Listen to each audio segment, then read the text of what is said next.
Selamat pagi semuanya, apa kabar kalian? Jadi balik lagi di Adegresan Channel, ini adalah segmen analisa pagi. Di video kali ini aku mau sharing untuk update Bitcoin ya.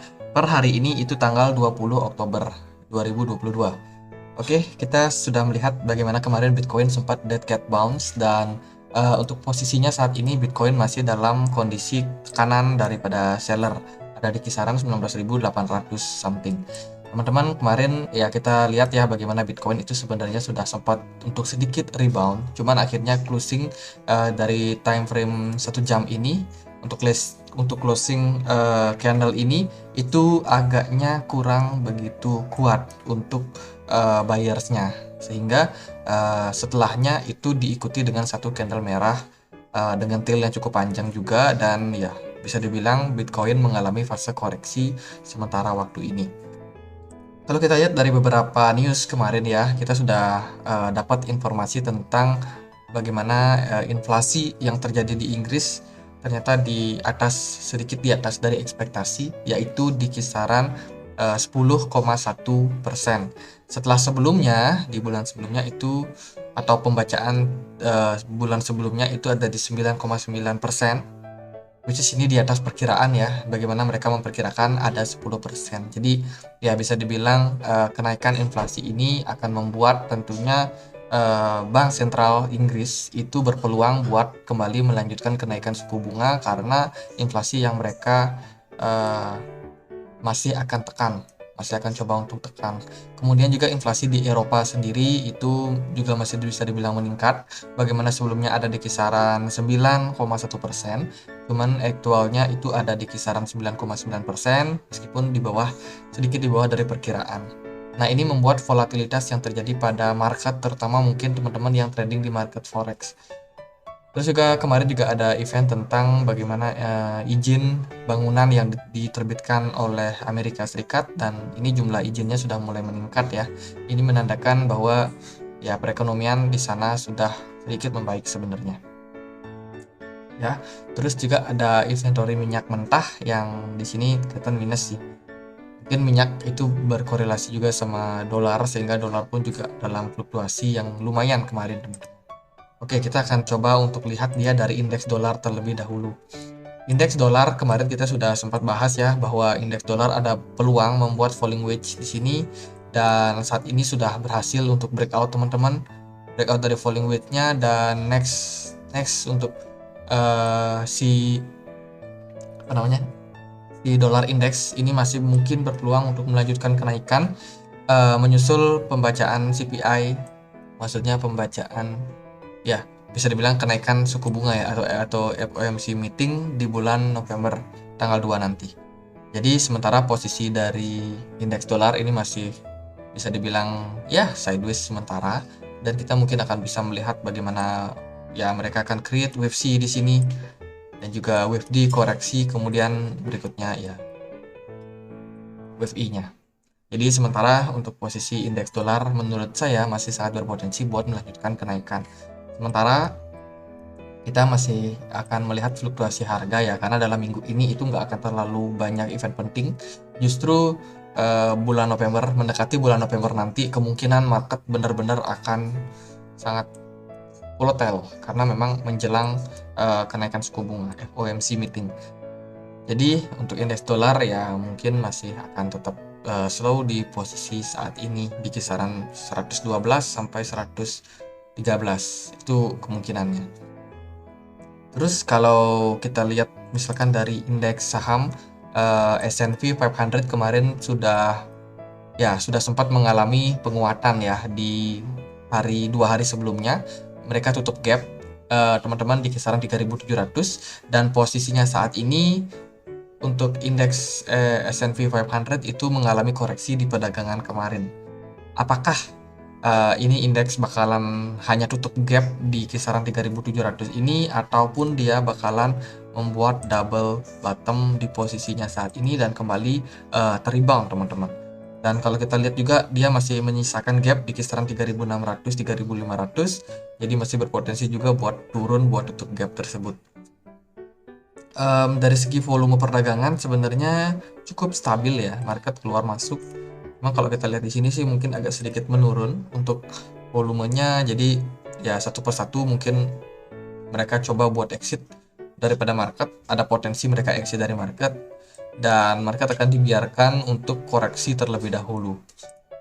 Karena sih kalau menurut saya pribadi ini bisa dibilang masih dalam posisi sideways selama indeks S&P 500 ini belum tembus dari level 3.800 something, maka kita belum bisa melihat dia berpotensi buat kembali naik ke 4.000-an.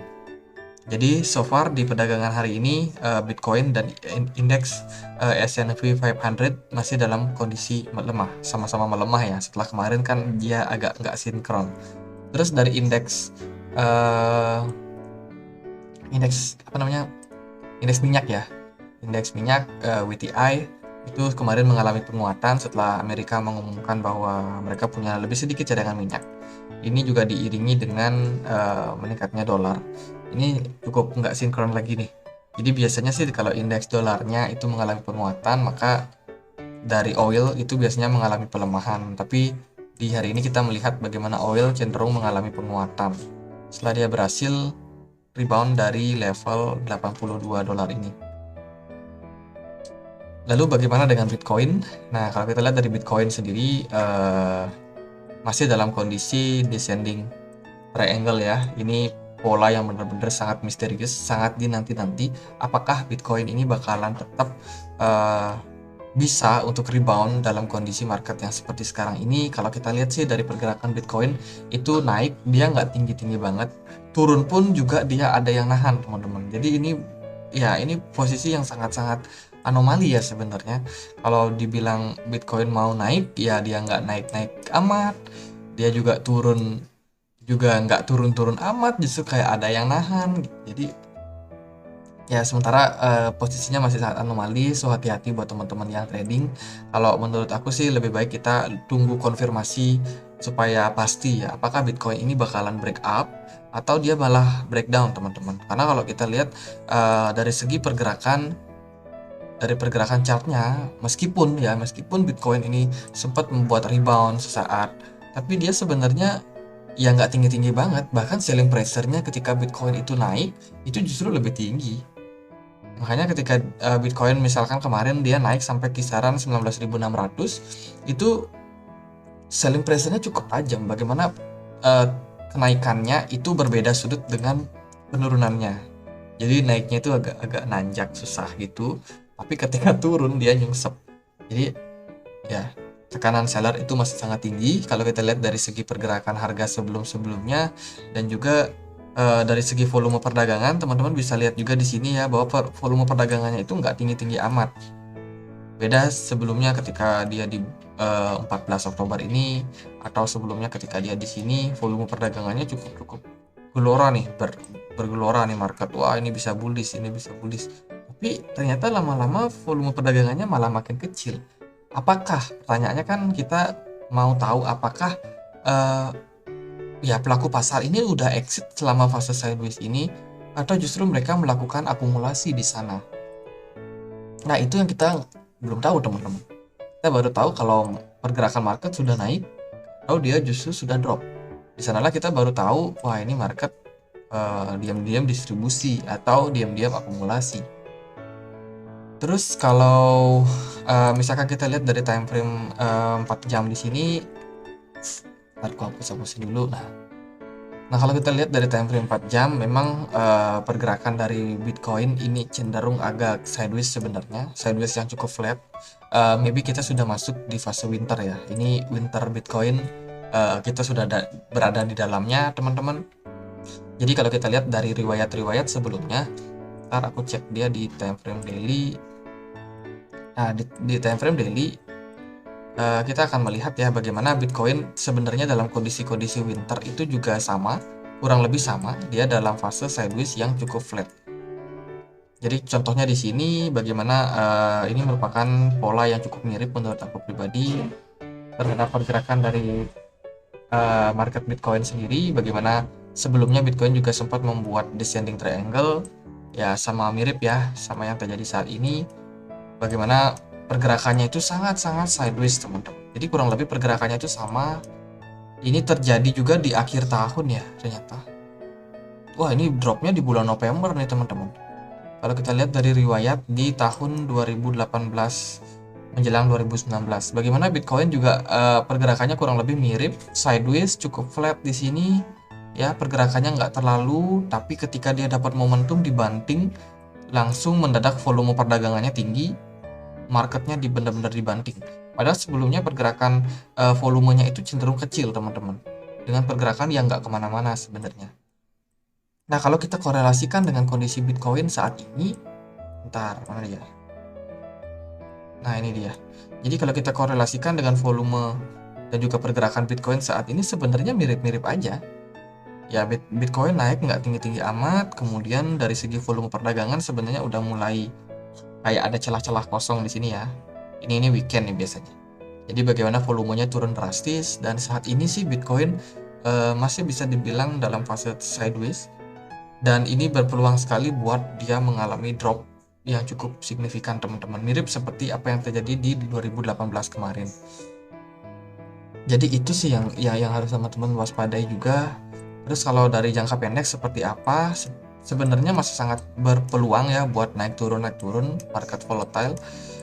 Di sini dia bergerak di dalam sebuah descending channel, dan kita perlu menunggu konfirmasi untuk Bitcoin rebound teman-teman. Jadi sama seperti yang terjadi di 15 Oktober ini, bagaimana Bitcoin bergerak dalam trend sideways, agak turun, cuman sometimes dia berhasil break daripada trend line ini, kemudian boom, ya banyak spekulan yang masuk, naikin harga Bitcoin sementara.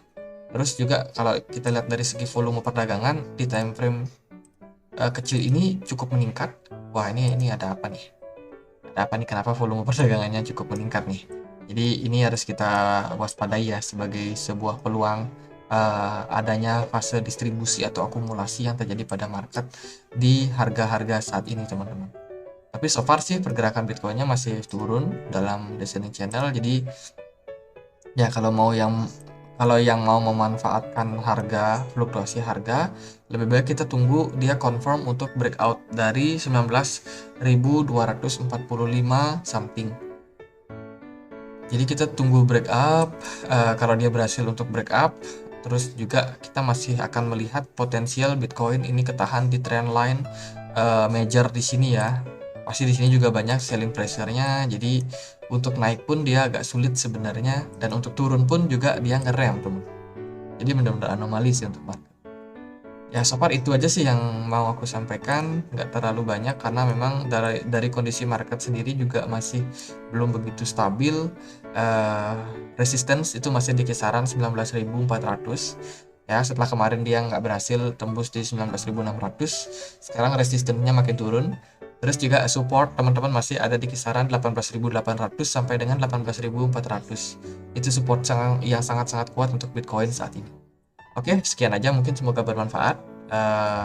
Kalau kalian punya koin lain untuk dianalisa, boleh langsung tulis di kolom komentar.